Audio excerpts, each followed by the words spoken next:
Have you ever wished you could control someone's thoughts or actions? Is mind control a reality or a mere fiction?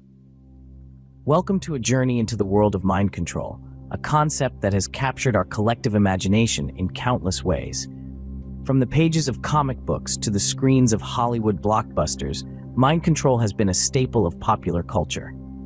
It's the ultimate power fantasy, the ability to bend others to your will, to shape their thoughts and actions according to your desires. But is it really just a fantasy? Or is there a grain of truth hidden within these tales of telepathic tyrants and hypnotic heroes? To answer this, we need to take a step back and examine the concept of mind control. At its core, mind control refers to influencing another person's behavior, thoughts, or feelings. This influence could be achieved through various means: psychological manipulation, persuasion, or even through more nefarious methods. In the real world, the notion of mind control is less about telepathy and more about subtle manipulation. It's about understanding the human mind, its vulnerabilities and susceptibilities, and how these can be exploited. It's about understanding how our thoughts and actions are shaped by our environment, our experiences, and the people around us. However, the feasibility of mind control in real life is a topic of intense debate. While it's undeniable that we are influenced by external factors, the extent to which these influences can be controlled and directed is a matter of contention. Can a person truly be made to act against their own interests or beliefs simply through the power of suggestion? Or is our free will, our sense of self, strong enough to resist such manipulation? In the next few minutes, we'll delve deeper into this intriguing topic using real-life examples and case studies. So, buckle up and get ready to explore the fascinating and sometimes frightening world of mind control. To understand mind control, we need to first understand the psychological principles that underpin it. Let's dive into the deep ocean of our minds where obedience, conformity, and persuasion reside. These three principles form the bedrock of mind control. Obedience, in the context of psychology, refers to an individual's response to an order or command from an authority figure. Think of the famous Milgram experiment, where participants were instructed to administer electric shocks to another person. Despite their discomfort, the majority complied due to the perceived authority of the experimenter. Next on our list is conformity. This is the tendency for people to align their beliefs, attitudes, and behaviors with those of a group. A classic example is Solomon Asch's line experiment, where participants conformed to a group's incorrect judgment of line lengths, despite their own eyes telling them otherwise. And finally, we have persuasion. This is the process of changing or reinforcing attitudes, beliefs, or behaviors through the use of written or spoken messages. The key to persuasion is the communicator, the message, and the audience. Consider a charismatic leader delivering a compelling speech, swaying the audience's beliefs and attitudes. These principles don't operate in isolation. They interact, amplifying their effect. For instance, a persuasive message from an authority figure can trigger obedience, and this obedience can lead to conformity within a group. It's important to remember that these principles aren't inherently sinister. They play crucial roles in maintaining social order and facilitating communication. However, when manipulated, they can be harnessed for mind control. Understanding these principles is the first step towards understanding the phenomenon of mind control. One of the most common examples of mind control can be seen in the world of cults. Cults provide a fascinating, albeit disturbing glimpse into the power of mind control. Cult leaders, often charismatic figures with a compelling vision, employ an array of psychological techniques to manipulate their followers into obedience and conformity. Let's take a closer look at a case study to understand this better. The infamous Jonestown Massacre of 1978 is a chilling example. Jim Jones, the leader of the People's Temple, convinced over 900 of his followers to commit mass suicide by drinking poison, a testament to the horrifying extent of his control over their minds. So how do cult leaders achieve such a level of control? The process often begins with love bombing, a technique where members shower potential recruits with affection and attention to create a sense of belonging. This is followed by isolation, where new members are separated from their previous life and support systems, making them more dependent on the cult. Once isolated, coercive persuasion or brainwashing begins. This involves breaking down an individual's sense of self and rebuilding it in the cult's image.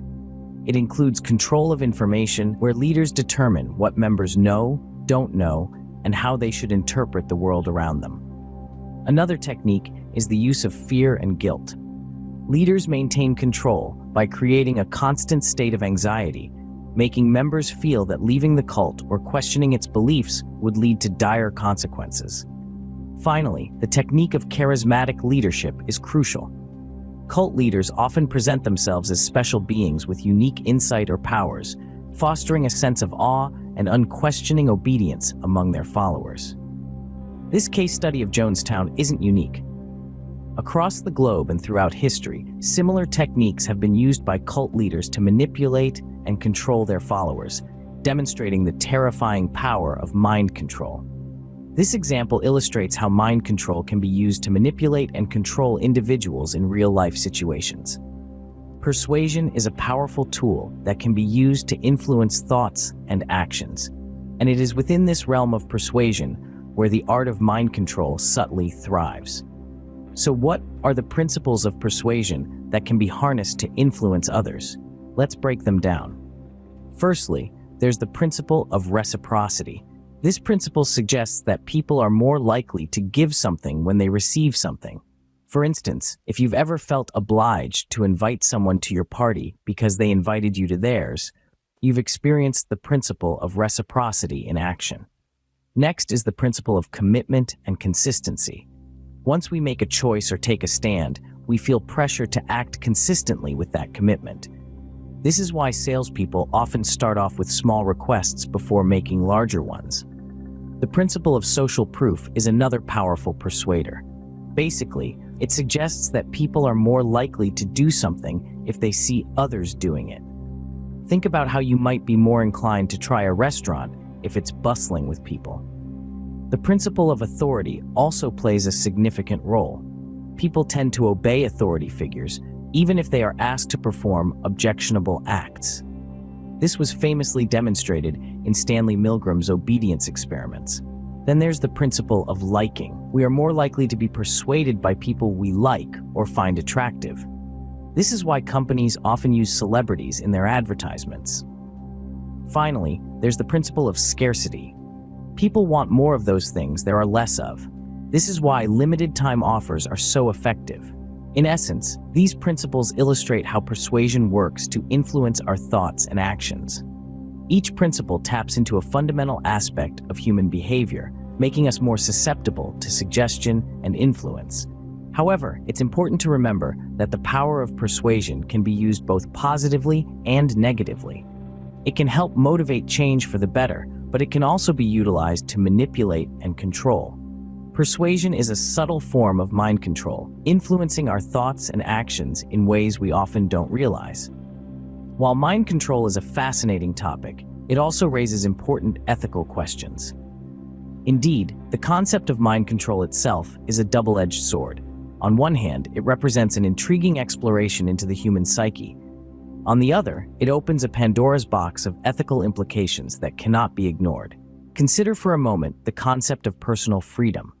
It's a fundamental human right, the freedom to think, to choose, to be. But what happens when mind control enters the equation? Suddenly, the sanctity of personal freedom comes under scrutiny. If one can manipulate another's thoughts or behavior, doesn't that infringe upon the individual's freedom to make their own choices? This is a question that must be seriously considered. Then, there's the matter of consent. In most ethical frameworks, any action that affects another person requires their informed consent. But mind control, by its very nature, circumvents this principle. If a person is unaware that their thoughts or actions are being influenced, can they truly give informed consent? And let's not forget about manipulation. Manipulation, in its crudest form, is about controlling someone to one's advantage without their knowledge. It's generally seen as unethical because it values one's interests over the rights and autonomy of others. Mind control, when used unethically, can be a form of manipulation, capitalizing on the vulnerabilities of others for personal gain. But it's crucial to remember that not all forms of influence or persuasion are unethical. Therapists, for instance, use certain techniques to help their patients change destructive thought patterns. Teachers use methods to help students learn. Parents use strategies to guide their children. The key difference here lies in the intention and the respect for the individual's autonomy and well-being. As we explore the fascinating world of mind control, it's important to remember the ethical considerations that come with it. We must tread carefully, ensuring that our curiosity and quest for understanding do not overstep the boundaries of respect for personal freedom, consent, and the avoidance of manipulation. The ethics of mind control, like any powerful tool, demand our utmost attention and responsibility.